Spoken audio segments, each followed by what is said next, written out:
नमस्कार दोस्तों, स्वागत है आपका आपके अपने चैनल आपके अपने परिवार ज्ञान सागर एक यात्रा में। दोस्तों, सबसे पहले आ रही पीछे की गाड़ी, मोटर, इंसानों व जानवरों की आवाज़ों को आप दरकिनार कर दीजिएगा और वीडियो को अंत तक देखिएगा, सुनिएगा और समझिएगा। दोस्तों, आज हम एक ऐसे सफर पर चलने वाले हैं जो सिर्फ जाति की नहीं बल्कि आत्मा के विकास का सफर है। आज हम बात करेंगे शूद्र से ब्राह्मण बनने का सफर। लेकिन एक बात मैं शुरू में ही क्लियर कर देती हूँ, यह वीडियो किसी जाति के ऊपर नहीं है, ना किसी जाति को ऊपर और नीचे बताने के लिए है। कृपया करके ये जो मानसिकता है इसको दूर रखिएगा। वीडियो का मतलब जो है वो है आत्मा के उत्थान के लिए। तो यह वीडियो किसी जाति के ऊपर नहीं है, किसी को ऊपर नीचे बताने के लिए बिल्कुल भी नहीं है।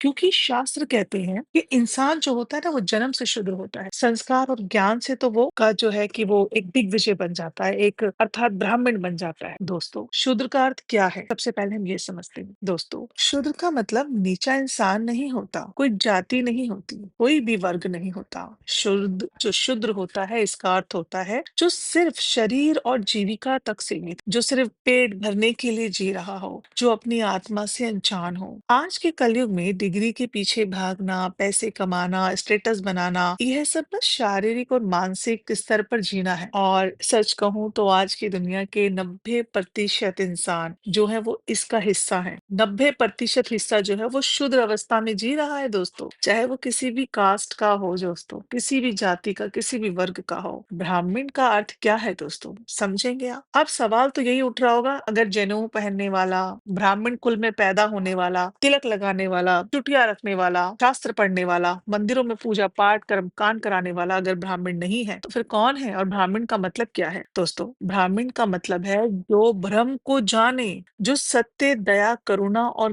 ज्ञान में जिए, जो अपने विचारों पर नियंत्रण रखे। ब्राह्मण बनने का मतलब जनेऊ पहन लेना नहीं है, सिर्फ मंत्र बोल लेना नहीं है। ब्राह्मण बनना मतलब अपनी इंद्रियों पर विजय प्राप्त करना, अपने अहंकार का त्याग करना, सब जीवों में एक ही आत्मा को देखना। दोस्तों, शास्त्रों की दृष्टि से देखें तो भगवत गीता कहती है वर्णा का निर्माण जो है वो जो है उसके गुण कर्म से होता है, उसकी जन्म से नहीं होता। और महाभारत में कहा जाता है, महाभारत में युधिष्ठिर जो कह रहे हैं वो कह रहे हैं ना जाति महत्वपूर्ण है ना कुल, चरित्र ही सबसे बड़ा धर्म है। जो वाल्मीकि जी थे वो पहले डाकू थे, नारद जी उनके गुरु बने और वहीं वाल्मीकि रामायण के रचयिता बने। यहीं से शूद्र से ब्राह्मण बनी जो जो का जो सफर है देखो जीवित उदाहरण है। आप लोग सोच रहे होंगे कि मैं कुछ नहीं मनगढ़ंत कहानी बना रही हूँ, तो ऐसा कुछ नहीं है। ये हमारा इतिहास के गवाह है कि वाल्मीकि जी शूद्र से ब्राह्मण कैसे बने, इतने बड़े वाल्मीकि रामायण के रचयिता बने, जो कि आज बड़े बड़े ब्राह्मण जो कि कुछ ब्राह्मण कुल में पैदा होते हैं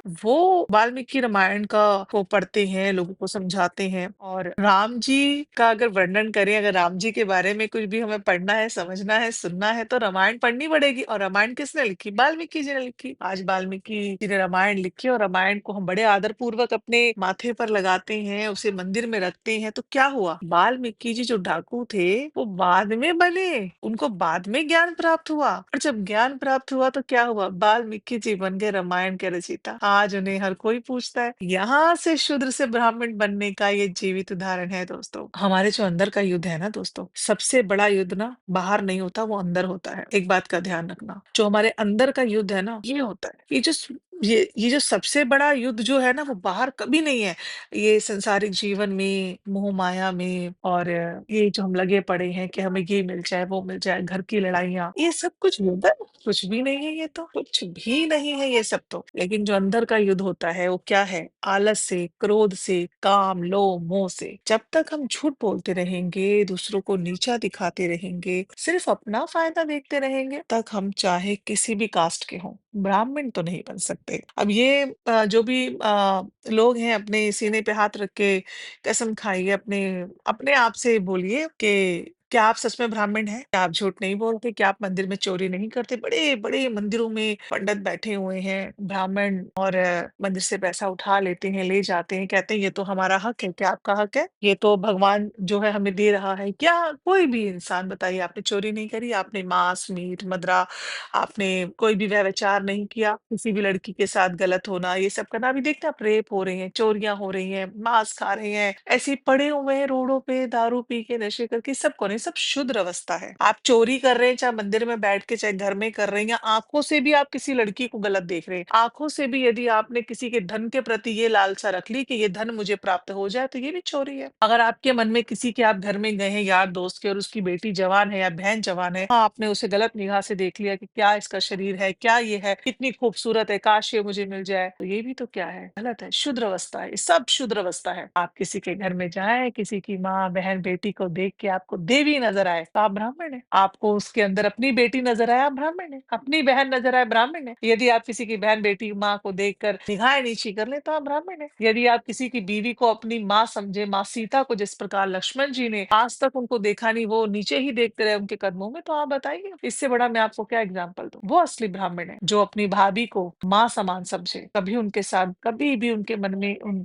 ये गलत बात ना आए कि ये मेरी भाभी माँ ना होकर कुछ और है। तब तक आप क्या है, आप तो शुद्र ही हैं। अगर आपके मन में ऐसी कोई लालसा, ऐसी कोई बात आ रही है, आपसे घिनौना इंसान कोई नहीं हो सकता। यदि आप किसी के घर में जाकर उसी का खाकर आप खाने में कमी निकाल दें, तो आप क्या हैं? आप शुद्र हैं, आप कुछ नहीं है। आपने ये नहीं देखा उसने अपनी मेहनत की कमाई का हिस्सा जो था उसका आपको 1 टाइम का भोजन कराया, 2 टाइम का कराया, आज की डेट में कोई किसी को नहीं कराता। लेकिन आप उसमें कमी निकाल दें, या 4 दिन किसी रिश्तेदार के यहाँ गए हैं, फिर अपने घर जाके बुराइयाँ कर रहे हैं कि वो तो इतने बजे उठते हैं, इतने बजे सोते हैं, इतने ऐसा खाते हैं, वैसा पीते हैं, इतने बजे देते हैं, इतनी रोटी, इतना वो, इतना मिर्च या मसाला। तो आप क्या है? आप ऐशान फरामोश इंसान। आपके अंदर ब्राह्मण है ही नहीं, आप शुद्र हैं। आप बहुत, मैं आपको सच बताऊँ तो इस प्रकार के इंसानों को तो जितनी सज़ा मिले कम है। और ऐसे लोग जो होते हैं, जो किसी के घर रोटी खाते हैं, किसी के घर जाते हैं, उनकी बहन-बेटियों को गलत देखते हैं, उनके जीवन में हिसाब वापस लौट कर आता है। ये हकीकत है। आप अगर ये सब नहीं कर रहे हैं, तो आप क्या हैं? ब्राह्मण हैं आप। आपने अगर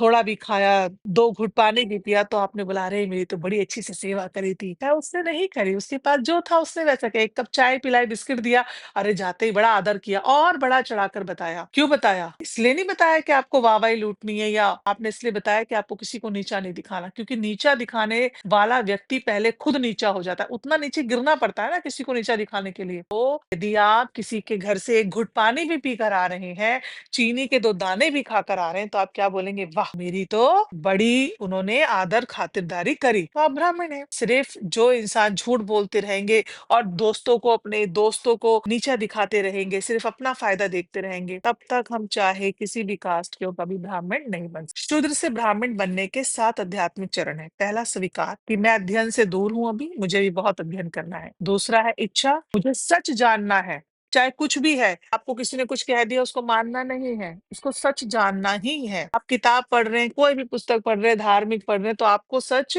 जानना है, खुद के लिए भी जानना है कि मैं कौन हूँ। तीसरा है सत्संग, सही लोग, सही विचारों के साथ आप सत्संग करें। ये नहीं है कि आप कहीं बैठ गए और ढोल मंजीरे मजारे बजा रहे हैं और नाच रहे हैं, बंदरों की तरह उछल रहे हैं, तो सत्संग है ये? कोई सत्संग नहीं है, ये तो है में बंदरों की तरह खुराफाती है। असली सत्संग तो अंदर होता है। सही लोगों के साथ जब आप सही विचारों का आदान प्रदान करते हैं, वो सत्संग होता है। चौथा है स्वाध्याय करना, गीता, उपनिषद, संत की वाणी, ये सब सुनना, ये सब पढ़ना, स्वाध्याय करना, अच्छी पुस्तकों को पढ़ना, अच्छी संगति करना, ठीक है, ये है स्वाध्याय करना। पांचवा है सेवा, निष्काम भाव से सेवा करना, अपना है, बेगाना है, कोई भी है, उसको आपकी जरूरत है तो आप उसकी सेवा करें। छठा है संयम, इंद्रियों पर नियंत्रण करना।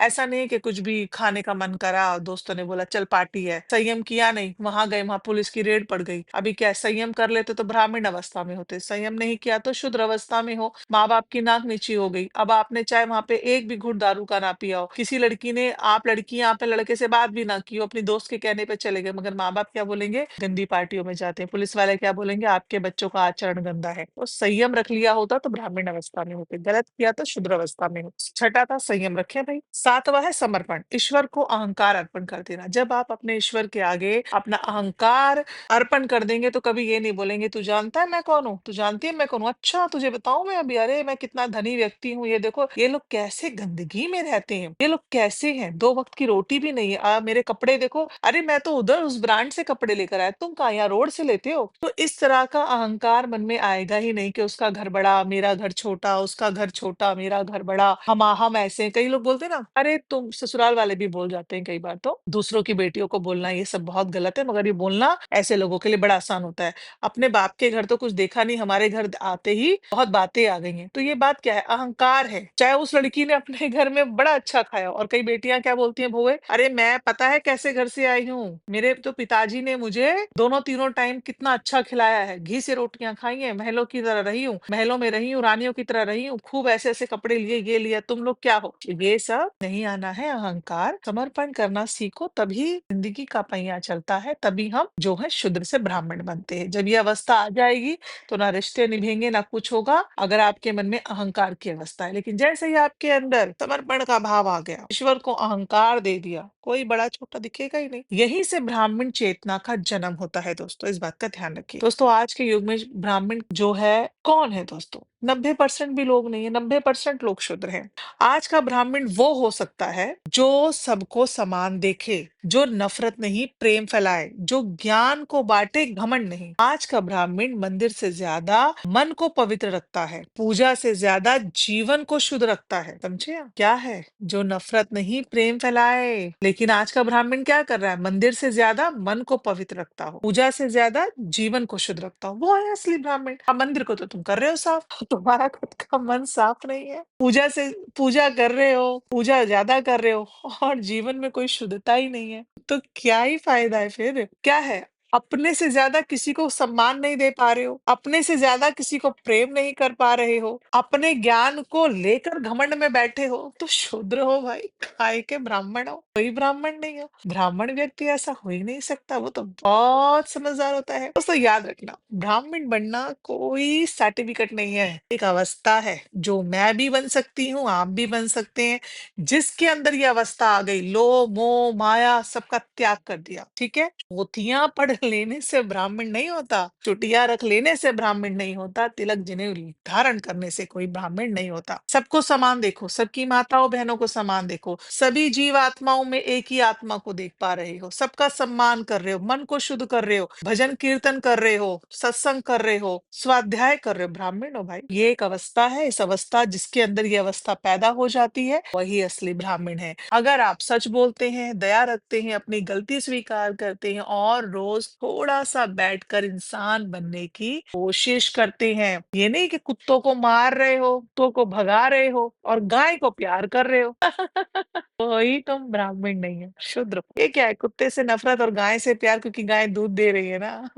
कुत्ता कुछ दे नहीं रहा, कुत्ता क्या दे रहा है? कुत्ता वफादारी से पूंछ हिलाएगा, प्यार करेगा, दो रोटी मांगेगा ना। ये गाय को भी जो आप लोग कर रहे हैं, लालच है ना, सेवा नहीं है। सेवा तो वो होती जो उसका बच्चा ही दूध पी लेता। ये क्या है? शुद्ध अवस्था है। लालच जिसके मन में लालच से सेवा कर रहे हो, वो सेवा है ही नहीं। तो ये मत बोलो कि गाय हमारी माता है, हम उसकी सेवा कर रहे हैं, गलत है। हमारा कोई दुश्मन नहीं है। कुत्ते को वैसे देखो तो भैरव मंदिर के बाहर पूजोगे, कुत्ते का भैरव का रूप है, वैसे रोटी डालोगे और वैसे मारोगे, तो क्या हो? शुद्र हो? कुछ नहीं हो। सब में एक ही आत्मा है, इस बात का ध्यान रखना है हमें। सब एक आत्मा है, सब एक ही ईश्वर है, एक ही भगवान, कि हम सब औलादे हैं, हम सब भाई बहन हैं, हम सब परिवार है। ये अवस्था जब तुम्हारे मन में आ जाती है, उस टाइम तुम ब्राह्मण हो। तो समझ लीजिए, आप शूद्र से ब्राह्मण बनने के सफर पर हैं। और अगर आप हैं तो लिख दीजिए कमेंट बॉक्स में कि हाँ, मैं शूद्र से ब्राह्मण बन चुका हूँ। अगर बन गए हैं, अगर आप में ये सब चीजें हैं, तो आप ब्राह्मण बन गए हैं, और नहीं है तो आप लिखेंगे शूद्र से ब्राह्मण बनने के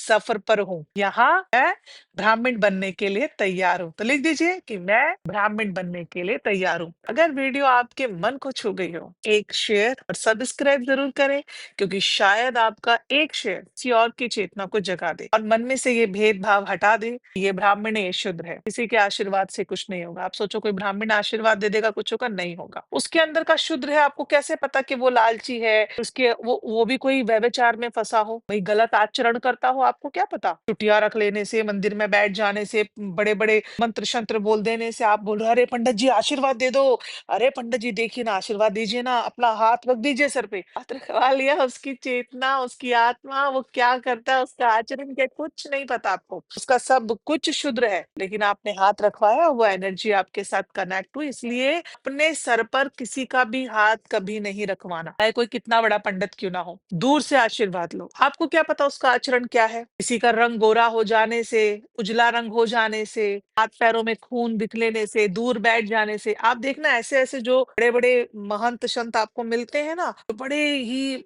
अट्रैक्टिव लगते हैं देखने में। आपको क्या लगता है कि उनका ज्ञान भी उतना अट्रैक्टिव होगा? उनका हाथ हमें सर पे रख दिया जाए, अपनी माँ का हाथ अपने सर पे रखवाओ। उससे बड़ा कोई गुरु नहीं हो सकता, सबसे पहला गुरु है। सबसे पहला हमारा धरती का जो ब्राह्मण है वो हमारी माँ है, कि वही हमें हर विचार समझाती है, देती है, हमें आदान-प्रदान करती है, समझाती है। तो दोस्तों उम्मीद करती हूँ कि आपको यह शूद्र से ब्राह्मण तक का सफर समझ आ गया होगा। तो वीडियो में बने रहने के लिए बहुत-बहुत धन्यवाद कि आपने मुझे यहाँ तक सुना और समझा भी ना। तो आप चैनल को लाइक, सब्सक्राइब और शेयर कर दीजिए और वीडियो को ऑफलाइन सेव कर लीजिए। कुछ भी मन में हो तो इसे बार-बार सुन सकें आप, है ना? मन के आपके सारे भ्रम वगैरह जो है वो खत्म हो जाएँ, ठीक है? चलिए दोस्तों, फिर मिलते हैं आपसे एक नए व्लॉग में, तब तक के लिए अपना ध्यान रखें। धन्यवाद दोस्तों।